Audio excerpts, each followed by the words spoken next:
Minecraft is packed with theories, and many of them are totally bizarre. But did you know the movie is heading in the same direction? That's because fans are coming up with even crazier theories about the live-action adaptation. If you know the Minecraft world well, you've definitely heard about the legend of a ghostly figure called Herobrine that haunts the game. This creepy story, which many believed was real back in the game's golden era, was even referenced in the movie, something you might already know if you've watched any of our videos about the film's Easter eggs. In the scene, Steve appears with glowing white eyes due to some kind of illusion, making him look exactly like Herobrine. But what if that wasn't just a nod to the fans? What if it was actually a clue that Jack Black's character will become Herobrine later in the series? After all, in that illusion, every other character has glowing purple eyes, but Steve's are ghostly white. Maybe it was done that way just to make the Easter egg easier to spot, but story-wise, it doesn't really add up. The weird part is that according to one of the film's producers, that scene was a happy accident. Steve's eyes were also supposed to be purple, but ended up white due to a CGI error. Only that's probably a lie, considering that in an early unfinished version of the movie that leaked online, Steve did have purple eyes. The producer was likely just playing along with the fan theories, trying to stir up more hype, and maybe hint that the production itself is haunted by a certain supernatural force.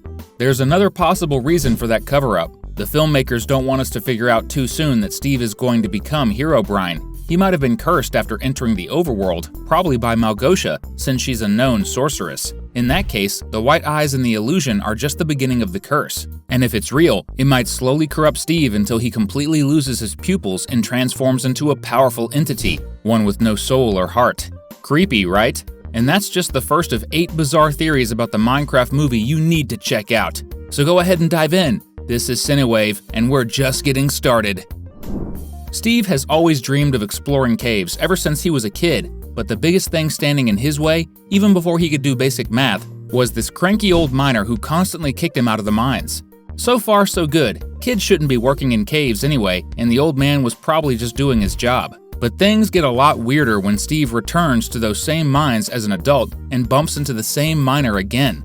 The old guy looks exactly the same, still wearing the same outfit, and still trying to keep Steve away from the cave. Why is that? If you don't already think he's suspicious, here's another clue. His outfit looks a lot like Steve's. And there's more. Jack Black's Steve found the Orb of Dominance as soon as he started digging in the cave.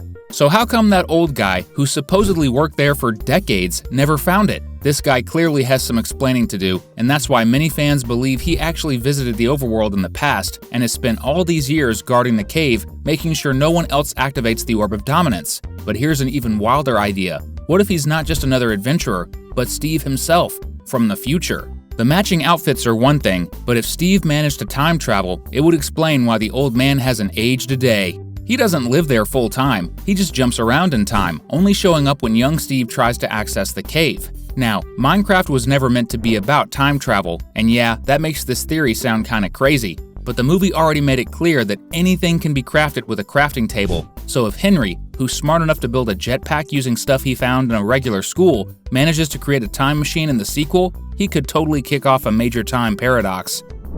Since we brought up Henry, let's talk about him and his sister Natalie, or more specifically, their parents. All we know so far is that both of them recently passed away, which forced Natalie to take on the responsibility of raising her younger brother. The fact that both of them died feels super suspicious.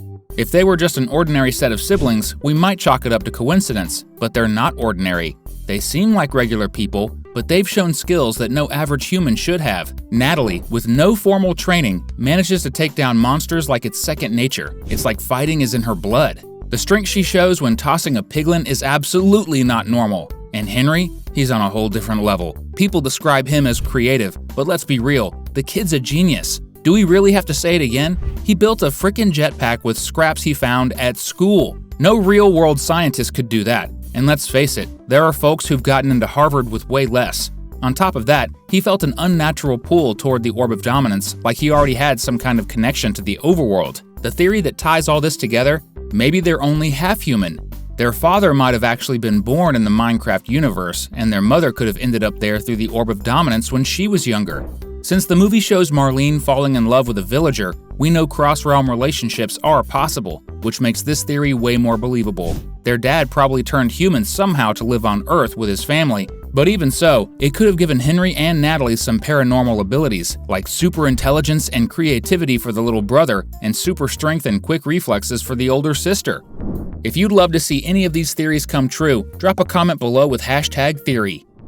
A lot of people were disappointed that Alex didn't appear in the movie, but the good news is, she shows up in the post-credit scene and is set to have a big role in the confirmed sequel. So far, she's just the woman who bought Steve's old house and will eventually join him and the rest of the gang on their next adventure. But what if she's way more important than we think? In the game, Alex is the second default avatar player can choose, and many fans see her as the female version of Steve.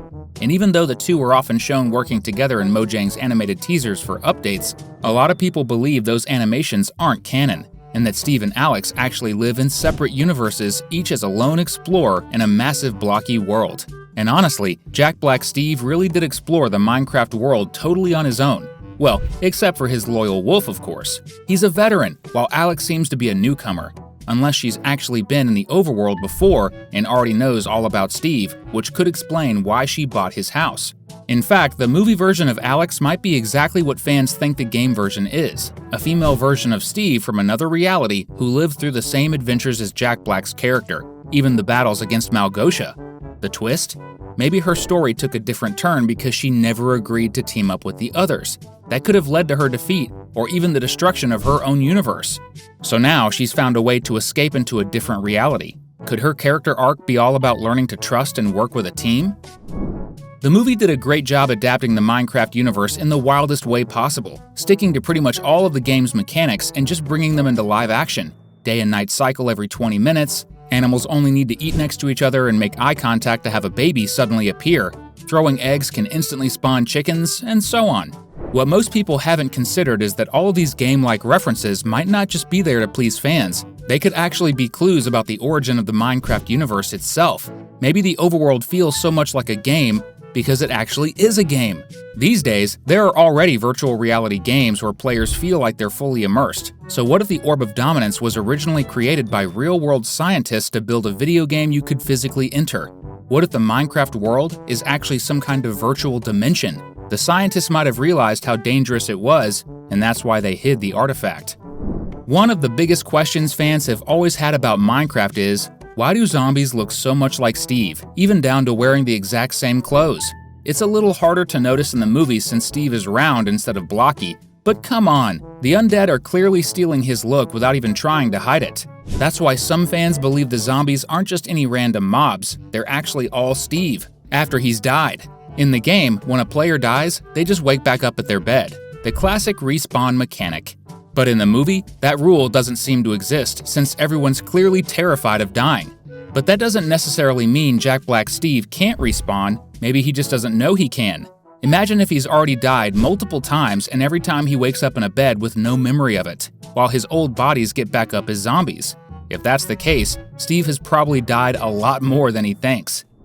And if you don't want to turn into a zombie, hit that subscribe button. We've got zombie vaccines, and tons of videos about your favorite movies and shows. Do you remember all the beatings Garrett took throughout the movie? Let's go over them in case you forgot. He's gotten blown up by a creeper, beaten up by a piglin, tossed across the field, smacked around by a baby zombie, and still managed to survive a massive explosion at the end. The truth is, no human would have walked away without some serious injuries after all that. Honestly, most people wouldn't have survived any of it. Not even Minecraft characters usually make it through a close-range creeper blast like the one Garrett took, which brings us to the theory that maybe, just maybe, Jason Momoa's character is immortal without even realizing it. Or what if he's not even human to begin with?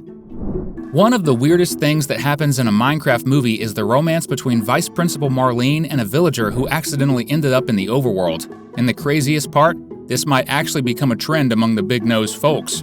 After all, their villages get attacked constantly, which we saw happen in the movie, and they have to spend every night hiding inside their homes just to avoid being mauled by monsters. But if the villagers find out that one of their own made it to a much safer dimension, and even managed to get married, we might end up seeing a whole crowd of them pouring into the real world looking for a better life. That's the end of the video, but you can click on one of the 2 videos we left on your screen to keep having fun. Thanks for watching, and see you next time!